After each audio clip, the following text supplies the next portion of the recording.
Origin of Aryans. तो ये basically pre history का पार्ट है। हिस्ट्री स्टार्ट होती है जब वैदिक एज स्टार्ट होता है, जब हमारे पास लिटरेरी एविडेंस है। तो लिटरेरी एविडेंस का ही मतलब होता है कि हमारे पास हिस्ट्री स्टार्ट हो चुका है, इससे पहले प्री हिस्ट्री का पार्ट है। तो इसमें हम लोग जानेंगे कि आर्यंस कैसे ओरिजिन किए और हमारा लर्निंग ऑब्जेक्टिव क्या होगा। तो हमारा लर्निंग ऑब्जेक्टिव है ये सारे कि डिफरेंट ओरिजिन थ्योरी क्या क्या हैं आर्यंस के, डिफरेंस क्या है आर्यंस और हड़प्पन्स के बीच में, हड़प्पन्स जो कि यहाँ पहले से रह रहे थे, और वॉर ऑफ 10 किंग क्या है, इसका महाभारत से लिंक क्या है। तो ये सब कुछ इसमें जानेंगे। वैदिक एज आखिर कब से स्टार्ट हुआ, जिसको कि हम लोग हिस्टोरिक पीरियड बोलते हैं, और कल्चर कैसे शिफ्ट हुआ और कहाँ शिफ्ट हुआ, जो कि हम लोग कहते हैं कि पहले इंदस वैली के पास कल्चर था और वो बाद में गंगा के तरफ ईस्ट वर्ड शिफ्ट हो गया। तो ये कैसे हुआ और कब हुआ, ये हम लोगों को इस क्लास में जानना है।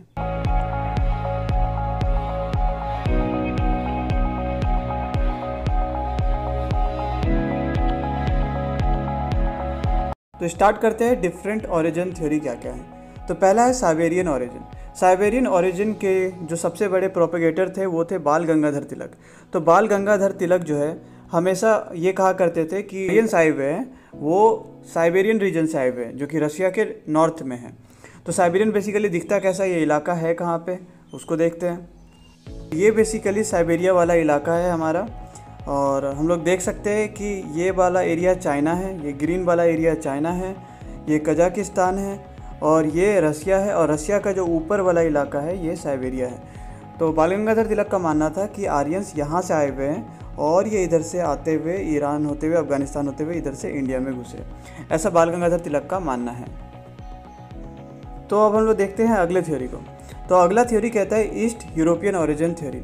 ईस्ट यूरोप कहाँ पे है, इस मैप को देखेंगे तो यहाँ पे इंडिया है और ये वाला इलाका हमारा कजाकिस्तान है।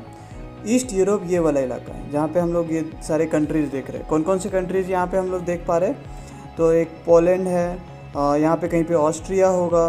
तो पोलैंड और इधर से ऑस्ट्रिया के इधर जितने भी कंट्री है ये हमारे ईस्ट यूरोप कंट्री हैं। तो माना जाता है कि यहाँ से भी आए हुए होंगे आर्यंस, बट ये थ्योरी के भी ज़्यादा सपोर्टर्स नहीं हैं। लास्ट में हमारा आता है साउथ रसिया नियर ब्लैक सी ओरिजिन। तो अब ये ब्लैक सी वाला रीजन कहाँ पे है, इसको देख लेते हैं, फिर समझेंगे भोजकोई इंस्क्रिप्शन को। तो ये रहा हमारा इंडिया, और ये वाला जो रीजन दिख रहा है हमें, ये जो स्काई ब्लू है ये ब्लैक सी है, और ये लंबा सा जो सी है इसको हम लोग कैस्पियन सी बोलते हैं। तो माना जाता है कि ब्लैक सी वाले इस रीजन से जो आर्यंस है वो आए हुए हैं। ये वाला ईस्ट यूरोपियन था जो हमने इससे पहले देखा, बट सबसे ज़्यादा सपोर्टर्स सबसे ज़्यादा सपोर्टर्स हैं वो इसी के हैं, ब्लैक सी ओरिजिन से। तो क्यों माना जाता है यहाँ पे, क्योंकि यहाँ पे टर्की जो कंट्री हम लोग देख रहे हैं, यहाँ पे एक इंस्क्रिप्शन मिला था, भोजकोई इंस्क्रिप्शन, जिसमें लिखी हुई चीज़ें ऋग्वेदा से मैच करती है। तो माना जाता है कि यहाँ से ही आर्यंस उठ करके आए थे। आर्यंस यहाँ से आते हुए, ईरान से होते हुए, पाकिस्तान से आते हुए यहाँ पे आए थे। और यहाँ पे आप लोग पुरु देख सकते हैं। तो इस पुरु की कहानी हम लोग आगे जा कर के देखेंगे। कौन कौन सी कंट्रीज़ है यहाँ पे वो देख लेते हैं। कॉकस माउंटेन के पास इधर साइड कैस्पियन सी में सटा हुआ एक कंट्री जिसको अजरबैजान बोलते हैं, और ब्लैक सी से सटा हुआ जो कंट्री है उसको हम लोग बोलते हैं जॉर्जिया। इन दोनों के बीच में जो लैंडलॉक्ड कंट्री है उसको बोलते हैं अर्मानिया, और ऊपर में ये रसिया वाला रीजन है। ठीक है, अब हम लोग जाते हैं वापस अपने स्लाइड पे। तो भोजकोई इंस्क्रिप्शन के बारे में हम लोगों ने देखा कि ये कहाँ पे मिलता है, ये टर्की में मिलता है। तो टर्की में ये भोजकोई इंस्क्रिप्शन है जिसमें कि ऋग्वेदा का कनेक्शन हमें दिखता है, ऋग्वेदा का कनेक्शन हमें दिखता है। तो इसकी वजह से माना जाता है कि इनका ओरिजिन जो है वो साउथ रसिया यानी कि ब्लैक सी से इनका ओरिजिन है, ब्लैक सी के आसपास से, जहाँ कि हमने टर्की को देखा अभी मैप में। और इसी थ्योरी के सबसे ज़्यादा सपोर्टर्स दुनिया में पाए जाते हैं। बाकी ये थ्योरीज़ उतने ज़्यादा सपोर्टेड नहीं है एविडेंस वाइज, और इस थ्योरी के मैक्सिमम सपोर्टर्स हैं। कौन से थ्योरी के मैक्सिमम सपोर्टर्स हैं, साउथ रसिया थ्योरी, ब्लैक सी ओरिजिन थ्योरी। अब हम लोग आगे बढ़ते हैं। अब यहाँ पे क्या डिफरेंस है आर्यंस और हड़प्पन्स के बीच में। तो सबसे पहला तो सोर्स हम लोग देख लेते हैं। हड़प्पन्स का हमारे पास आर्कियोलॉजिकल सोर्सेज है। अगर आपने हमारा पहला लेक्चर देखा है तो उसमें देखा होगा क्या क्या आर्कियोलॉजिकल सोर्सेज अवेलेबल हैं हड़प्पन्स के। लाइक वहाँ के सील्स अवेलेबल है हमारे पास, वहाँ के ब्रिक्स है, वहाँ के सिटीज़ के रिमेन्स अब तक बचे हुए, जैसे हड़प्पा और मोहनजोदारो, हड़प्पा पाकिस्तान में। तो इस तरह के बहुत सारे रिमेन्स वहाँ पे हैं। बीड्स हमारे पास है, फिर एक शिवलिंगा शेप का बहुत सारे टॉयज़ भी है हमारे पास टेराकोटा के। तो आर्कियोलॉजिकल सोर्सेज हैं। वहीं पे वैदिक एज के हमारे पास लिटरेरी सोर्सेज हैं। स्टार्टिंग में जब आर्यंस आए थे तो वो सिर्फ मौखिक था, यानी कि ऑरली ट्रांसमिट किया जा रहा था, बट बाद में ये लिटरेरी एविडेंस में कन्वर्ट हो गए और वहाँ से हमारा रिटन यानी कि हिस्टोरिकल पीरियड स्टार्ट होता है। सेकेंड क्या होता है, लिटरेसी। तो माना जाता है कि हड़प्पन्स को ज़्यादा लिखना नहीं आता था, क्योंकि ज़्यादातर चीज़ें वहाँ पे रिटन डॉक्यूमेंट्स नहीं थे, और जो भी हमें स्क्रिप्ट्स मिले हैं तो माना जा रहा है कि उसमें इतने सारे वर्ड्स हैं। देखिए स्क्रिप्ट्स तो हमें मिले हैं हड़प्पा में, जो यहाँ पे मैंने लिखा है लिटरेसी जो है इन्हें नहीं आता था। तो क्या सीन है इसका कि हड़प्पा में जो स्क्रिप्ट्स मिले हैं वो ऐसे स्क्रिप्ट्स हैं जिसमें नंबर ऑफ लेटर्स बहुत ज़्यादा हैं, जैसा कि इंग्लिश में सिर्फ 26 अल्फ़ाबेट है, तो इसी के कॉम्बिनेशन से हम लोग कुछ भी अपनी बातों को बयां कर सकते हैं। बट हड़प्पन्स में माना जा रहा है कि ऐसे थाउजेंड्स ऑफ लेटर्स हैं। तो ऐसा माना जा रहा है कि उन्होंने शायद कोई परफेक्ट लिटरेचर डेवलप नहीं किया था, और वो सारे लेटर्स सिम्बल्स की तरह एक्ट करते थे। फॉर एग्जांपल ट्रैफिक का जो सिम्बल्स होता है, हमारा ट्रैफिक का सिम्बल्स है, ऐसा कहीं पे कट लगा हुआ है कि यहाँ पे चलना मना है, यहाँ पे एक बच्चे का फ़ोटो है, तो इसका कोई मतलब नहीं होता। तो ऐसे थाउजेंड्स ऑफ सिम्बल्स हमारी कंट्री में पॉसिबल है, क्योंकि ये एक सिंबल एक बात को बयां करती है, इसके कॉम्बिनेशंस नहीं। तो माना जा रहा है कि हड़प्पा में भी कुछ ऐसा ही था। जो सील्स में हम लोग स्क्रिप्ट्स देख रहे हैं वो डिसाइफर नहीं हो पा रहे क्योंकि वो सिंबल्स हैं, और या फिर उनके अल्फ़ाबेट्स बहुत ही ज़्यादा कॉम्प्लेक्स थे, और हमें जो स्क्रिप्ट्स मिले वो काफ़ी छोटे छोटे मिले हैं, तो उन्हें डिसाइफर करना मुश्किल है। बट ज़्यादातर लोग ये मान रहे हैं कि ये लैंग्वेज परफेक्ट नहीं था, इसमें बहुत सारे सिंबल्स मिल चुके हैं, मोर देन 500-600,000 टच कर चुके हैं, तो इसलिए माना जाता है कि ये लोग उतने लिटरेट नहीं थे। अगर उनके पास लैंग्वेज था भी तो परफेक्ट लैंग्वेज नहीं था। वहीं वैदिक के लोग जो हैं हाईली लिटरेट थे। आर्कियोलॉजी का एविडेंस हमारे हड़प्पा के पास है, इनके पास नहीं है, ये लिटरेट नहीं है, बट वैदिक के लोग लिटरेट हैं।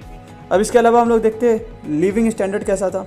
तो हड़प्पा ऑब्वियसली इनका जो लिविंग स्टैंडर्ड था वो अर्बन था, क्योंकि यहाँ पे हमने देखा था कि ब्रिक मेड बने हुए घर थे। आप हड़प्पा वाले चैप्टर में देख सकते हैं कि कैसा उनका घर का डिज़ाइन हुआ करता था, कुआं कैसा होता था, राइट टू प्राइवेसी कैसा हुआ करता था उस वक्त।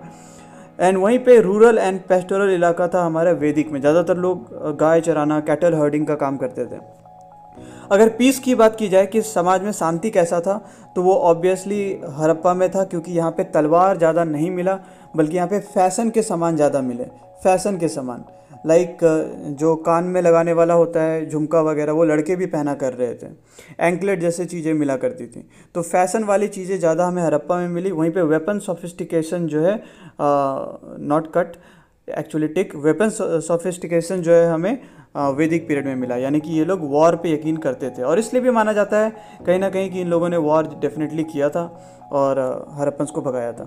इकोनॉमी की बात की जाए तो यहाँ पे ट्रेड काफ़ी फैला हुआ था, क्योंकि मोहनजोदारो से ट्रेड जो है सेंट्रल एशिया में हो रहा था, लाइक मेसोपोटामिया में भी ट्रेड हो रहा था, ईरान इटली तक ट्रेड जा रहा था, तो काफ़ी दूर दूर तक ट्रेड जाया करता था।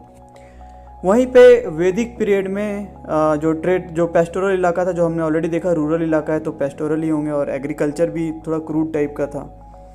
मैं बता देना चाहूँगा कि एग्रीकल्चर ऑब्वियसली हड़प्पा में भी होता था। आप मेरे हड़प्पा वाले लेक्चर को देख सकते हैं, यहाँ पे भी मिलता था। हमें बहुत सारे हड़प्पा के टूल्स भी मिले हैं जो इस बात को बयां करते हैं कि कैसे वो एग्रीकल्चर करते थे, और उनका टेक्नोलॉजी कितना ज़्यादा एडवांस था कि वो क्रॉस एग्रीकल्चर करते थे, जिससे कि सॉइल का फर्टिलिटी मेंटेन रहता है। अभी के मॉडर्न इंडिया में लोग ऐसा नहीं कर रहे। अब आते हैं मेटल्स पे। तो हड़प्पा में कॉपर और ब्रॉन्ज यूज हुआ करता था। वहीं पे जो वैदिक पीरियड है इसमें कॉपर ब्रॉन्ज के साथ आयरन की खोज हो गई। कहीं ना कहीं आयरन ही लोगों को कट्टर बनाया, क्योंकि आयरन एक आपको स्ट्रॉन्ग टूल दे सकता है, और जिसके पास आयरन पहले मिला वो आपके ऊपर हावी हो सकता है। और अगर हम लोग मैप वाइज देखें तो आयरन जो होता है वो कहाँ पे मिलता है, वो ईस्टर्न इंडिया, गंगा वैली के पास, फॉर एग्जांपल झारखंड, छत्तीसगढ़, उड़ीसा, इस वाले इलाके में ईस्टर्न इंडिया में आयरन मिलता है। और हमने देखा कि वेस्टर्न इंडिया में हड़प्पन्स थे, और यहाँ पे कॉपर और ब्रॉन्ज ऑब्वियसली हुआ करता था। और यहाँ से जब लोग सेटल हुए, जो कि हम लोगों ने देखा ऋग्वेदा में बहुत सारे हिम्स हैं जो इस बात को बयां करते हैं कि लोग यहाँ पे, तो यहाँ पे डेफिनेटली खुदाई के दौरान इन्हें आयरन मिला, और आयरन से ये लोग वेपन बना पाए। बट अटैक तो ऑब्वियसली यहाँ पे हुआ था, तो उस वक्त उनका टूल शायद उतना ज़्यादा सोफिस्टिकेटेड नहीं था, बट क्योंकि हड़प्पा लोग पीस लवर्स थे तो ये लोग तैयार नहीं थे फाइट के लिए। तो अब आगे हम लोग देखते हैं रिलीजन कैसा था। तो ऑब्वियसली रिलीजन, पशुपति की पूजा यहाँ पे हुआ करती थी, बट कुछ लोग मानते हैं कि हड़प्पन्स में रिलीजन को ज़्यादा इंपॉर्टेंस नहीं दिया जाता था, क्योंकि कोई टेम्पल नहीं मिला यहाँ पे कोई टेम्पल नहीं मिला।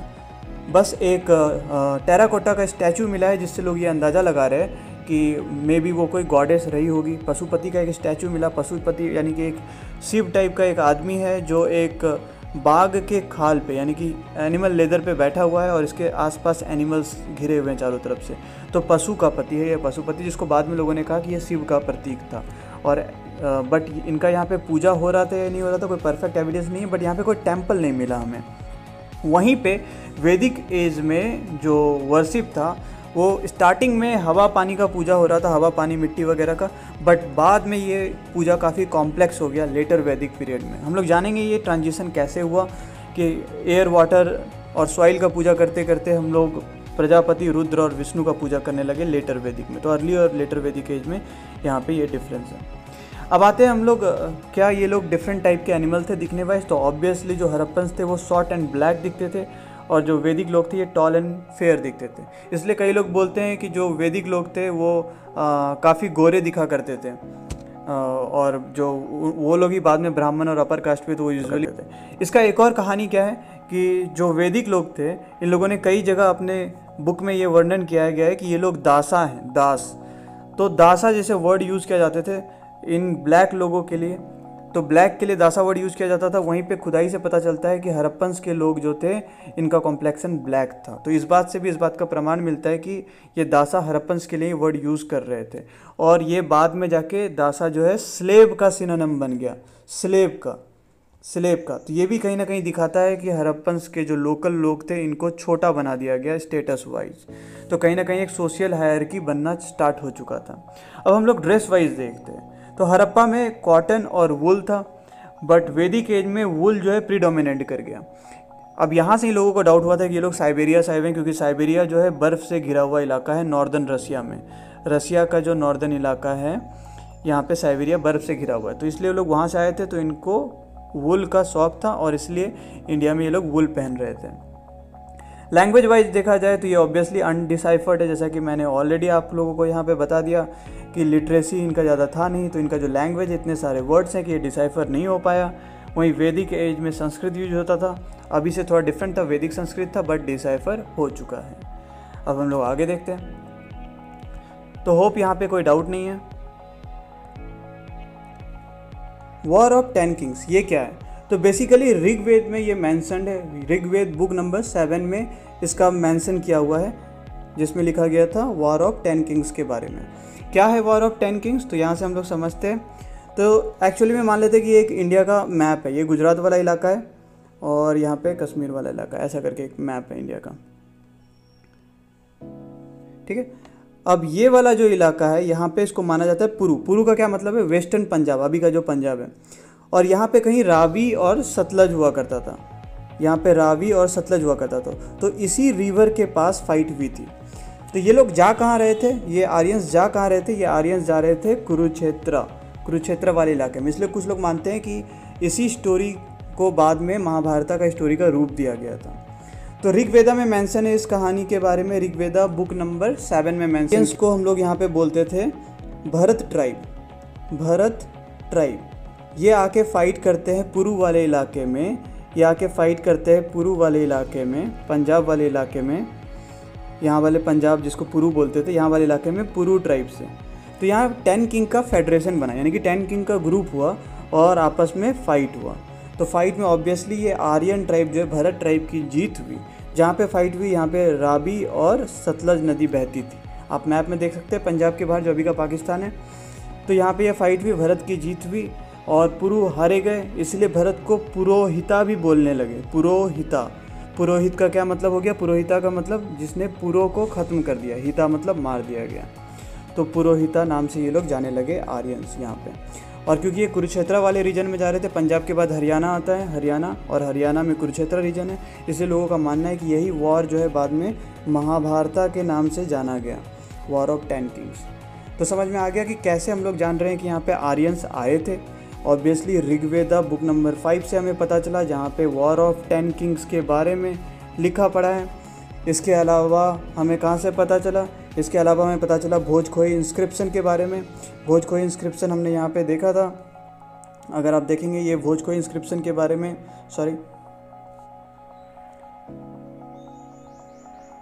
तो ये भोजखोई इंस्क्रिप्शन है, यहाँ पे आप लोग देख सकते हैं। तो ये भोज को इंस्क्रिप्शन हमें टर्की में मिला था, तो यहाँ से भी एविडेंस मिल रहा है कि नहीं, हाँ ये लोग वहाँ से ही आए हुए थे, यानी कि टर्की वाले ब्लैक सी के पास से आए हुए थे, मेजर प्रोबेबिलिटी है। कपड़ों के दृष्टिकोण से कपड़े जो हमें मिट्टी में गड़े हुए मिले, फॉसिलाइज्ड कपड़े मिले, उससे भी हमें पता चलता है कि ये लोग जो हैं वूल पहना कर रहे थे, यानी कि ठंडे वाले इलाके से। तो टर्की काफ़ी टेम्परेट जोन में आता है, तो वहाँ ठंडा इलाका भी है। तो पहले लोगों को लगा कि यार साइबेरिया से होंगे, बट अब इतने सारे एविडेंस से लोगों को लगने लगा कि नहीं, ये टर्की से हैं। वो ब्लैक सी वाला जो थ्योरी था वो सही है। अब हम लोग आगे बढ़ते हैं। वॉर ऑफ टैंकिंग हमने देख लिया, ज्योग्राफिक लोकेशंस देखना है। यस, तो यहाँ पे हमने झेलम नदी देखा और ये रावी नदी देखा। तो ये सतलज है, देखिए रावी और ये चेनाब आकर के यहाँ सतलज फॉर्म करती है। तो इसी जगह पे फाइट हुई थी वॉर ऑफ 10 किंग्स। और ये वाला इलाका था पुरू, ये पुरू वाला इलाका था। और यहाँ कहीं कुरुक्षेत्र है, हरियाणा है मैप में, ये इंडिया है, ये राजस्थान वाला इलाका है, गुजरात वाला इलाका है। तो आप इंडिया समझ गए होंगे मैप पे। तो आर्यंस यहाँ से आए थे, इस जगह से आए हुए थे। ये पाकिस्तान की बाउंड्री है और ये वाला इलाका अफ़गानिस्तान है, ये वाला इलाका ईरान है, और ईरान के बाद टर्की है, इधर कहीं पे टर्की है, इधर कहीं पे टर्की है। तो टर्की से, अफ़गानिस्तान से, इधर से, और कुछ लोग ईरान से होते हुए, पाकिस्तान होते हुए यहाँ पे फाइट हुई हमारी वॉर ऑफ 10 किंग्स, जिसका कि वर्णन किस में है? ऋग्वेदा में है। इसका वर्णन ऋग्वेदा में है। अब हम लोग आगे बढ़ते हैं। स्टार्ट ऑफ वैदिक एज। तो वैदिक एज अब यहाँ से स्टार्ट होता है जब ये लोग आके यहाँ पे बस जाते हैं और यहाँ पे लिविंग स्टैंडर्ड रिड्यूस हो जाता है, जो हड़प्पा का लिविंग स्टैंडर्ड था, और लोग काफ़ी रूरल एरिया में रहने लगते हैं, शिफ्ट भी होने लगते हैं। शिफ्ट होने का अलग ही रीजन है, जो आप लोग इंडस वैली सिविलाइजेशन वाला लेक्चर देख सकते हैं, लिंक डिस्क्रिप्शन में होगा। तो ये स्टार्ट होता है 1500 BCE में। ऑब्वियसली जो हड़प्पन सिविलाइजेशन थी हमारी, वो 3000 BCE से स्टार्ट हो चुकी थी, और 1500 BCE में आर्यंस का आगमन हुआ और यहाँ से वैदिक एज, अर्ली वैदिक एज स्टार्ट हो जाता है। अब ये एक बहुत बड़ा कोइंसिडेंस है कि उसी वक्त जो है जो हड़प्पा का डिमाइस होता है, कैसे डिमाइस हुआ वो मैंने वहाँ पे एक्सप्लेन कर रखा है। हड़प्पा का डिमाइस उसी वक्त हो रहा है जब आर्यंस आ रहे हैं। तो इससे भी पता चलता है कि कहीं ना कहीं लिंक तो होना चाहिए आपस में। तो लोग स्पेकुलेशन कर रहे हैं, अंदाज़ा लगा रहे हैं। And what happen to take know how, यानी कि जो टेक्नोलॉजी आता था हड़प्पन्स को, लाइक उनका घर बनाने का जो टेक्निक था, जो वो हाउस बनाया करते थे, जो उनका सिटाडेल स्ट्रक्चर था, जो उनका ग्रेट लेक हुआ करता था, जो बेक्ड ब्रिक्स से वो लोग पेवमेंट बनाते थे, यानी कि रोड बनाते थे बेक किया हुआ ब्रिक से, जो आज हम लोग घर बनाते हैं जिससे, वहीं पे ये सारा टेक्नोलॉजी ख़त्म हो गया जब आर्यंस आए। जब आर्यंस आए तो कहीं ना कहीं जो घर होता है वो मिट्टी का या फिर वुडन बनने लगा था, वुडन घर बनने लगा था। तो लोगों को डर लगने लगा था कि यार ये टेक्नोलॉजी कैसे ख़त्म हो गया। तो कहीं ना कहीं ऐसा था कि अगर स्मूथ ट्रांजैक्शन होता, अगर हम लोग आर्यन से स्मूथ ट्रांजैक्शन कर पाते तो ऐसा नहीं होता, राइट। स्मूथ ट्रांजैक्शन से मेरा मतलब है कि अगर हम लोग आर्यन से अच्छे से बात करते और एक प्रॉपर डिफ्यूज़न होता टेक्नोलॉजी का, तो हमें उनका टेक्नो नो हाउ पता होता। तो कहीं ना कहीं वार हुआ था जिसकी वजह से हमारा टेक्निकल नो हाउ ख़त्म हो गया अचानक से। कॉन्सेप्ट ऑफ दासा, जैसा कि मैंने बता दिया कि उनका हाइट काफ़ी छोटा हुआ करता था हड़प्पन्स का इन कंपैरिजन टू आर्यंस, और ये लोग थोड़े काले हुआ करते थे, वहीं आर्यंस गोरे हुआ करते थे। और गोरे होने से ही पता चलता है कि ये लोग नॉर्थ से आए हुए थे, यानी कि साइबेरिया या फिर वेस्टर्न यूरोप और या फिर north Black Sea. But Black Sea पे ही क्यों हमने फोकस किया? क्योंकि ऑब्वियसली जो भोजखोई इंस्क्रिप्शन है टर्की में, उससे पता चलता है कि ब्लैक सी में है। वॉर ऑफ 10 किंग्स भी कहीं ना कहीं हिंट करते हैं ऋग्वेदा में कि वहाँ पे एक वॉर हुआ था, और ऋग्वेदा सेम बुक भोजखोई इंस्क्रिप्शन को भी दिखाता है। तो इन सभी रीजन से हमें पता चलता है कि जो यहाँ के ब्लैक और छोटे लोग थे उनको दासा कहा गया, और बाद में ये दासा दास के रूप में जाना गया, यानी कि स्लेव के रूप में जाना गया। तो पता चलता है कि कहीं ना कहीं ये लोग हारे थे, तभी इनको ये स्लेव वाला काम करवाया गया। सोशल स्ट्रैटिफिकेशन, यानी कि छोटा बड़ा कास्ट सिस्टम का बीज यहाँ से बोया गया था, क्योंकि आप किसी को कलर के बेसिस पे डिस्क्रिमिनेट कर रहे हैं। तो बेसिकली एक रेशियल एंगल भी दिख रहा है यहाँ पे इंडिया में। नेक्स्ट पे हम लोग जाते हैं, शिफ्ट ऑफ कल्चरल सेंटर। तो ऑब्वियसली हम लोगों ने देखा कि ऋग्वेदा में बहुत सारे हिम्स ऐसे हैं। फॉर एग्जांपल 18th हिम्स जो है verse 5 and 21 Rigveda book number 21 Rigveda में ये मेंशन किया गया है। ये बुक नंबर याद करने का ज़रूरत नहीं है। तो इस बुक में ये मेंशन किया गया है कि कैसे लोग ईस्ट वार्ड जा रहे हैं, यानी कि इंदस वैली से गंगा वैली में लोग शिफ्ट हो रहे हैं। तो यहाँ पे शिफ्ट, इसके पीछे बहुत सारे रीजन्स है जो कि मैंने पुराने लेक्चर में समझाया हुआ है इंदस वैली वाले में, कि कैसे सरस्वती नदी जो है वो डिमिनिश हो गई, ख़त्म हो गई, और यहाँ पे पानी की कमी आ गई थी, सिविलाइजेशन खत्म होने लगा था। कुछ लोगों का मानना है महामारी हुआ था। तो इन सभी रीजन्स की वजह से लोग यहाँ से अब गंगा की तरफ शिफ्ट होने लगे थे। तो यहाँ पे एक शिफ्ट हुआ था, और यही शिफ्ट जो है अल्टीमेटली इन्हें आयरन से मिलाया, और आयरन इनको तैयार कर दिया एक बड़ा आर्मी तैयार करने के लिए, और साथ में एग्रीकल्चर को ग्रो करने के लिए। अब आयरन का क्या इम्पैक्ट हुआ, कैसे आयरन ने हमारे सोसाइटी को और हमारे पॉलिटी को चेंज किया। तो ये बहुत बड़ी बात है कि आयरन का एक खोज जो होता है हमारे सोसाइटी को चेंज करता है और हमारे पॉलिटी को भी चेंज करता है। हम लोग जानेंगे कैसे टेक्नोलॉजी हमारे सोसाइटी को चेंज करता है और अभी भी चेंज कर रहा है। तो ये भी हम लोग समझेंगे जब हम लोग वैदिक एज में आयरन को पढ़ रहे होंगे, अभी नहीं। दूसरा आता है सोर्स क्या है। तो सोर्स ऑब्वियसली ऋग्वेदा है, जिससे पता चलता है वो इस वर्ड जा रहा है। Boghazkoi inscription, Rigveda and war of 10 king, ये 3 हमें यहाँ पे याद रखने हैं। So that's all, thank you. अगर ये वीडियो अच्छा लगा है तो इसे लाइक करें, सब्सक्राइब करें, एंड अगर कोई क्वेश्चन है तो यहाँ पे कमेंट में आप लिख सकते हैं। अगर कुछ मेरे से छूट गया तो वो भी कमेंट में कर सकते हैं, बट जितना मुझे पता है यहाँ पे कुछ भी नहीं छूटा है। कोई भी क्वेश्चंस अगर आएंगे तो बन जाएंगे आराम से। That's all, thank you.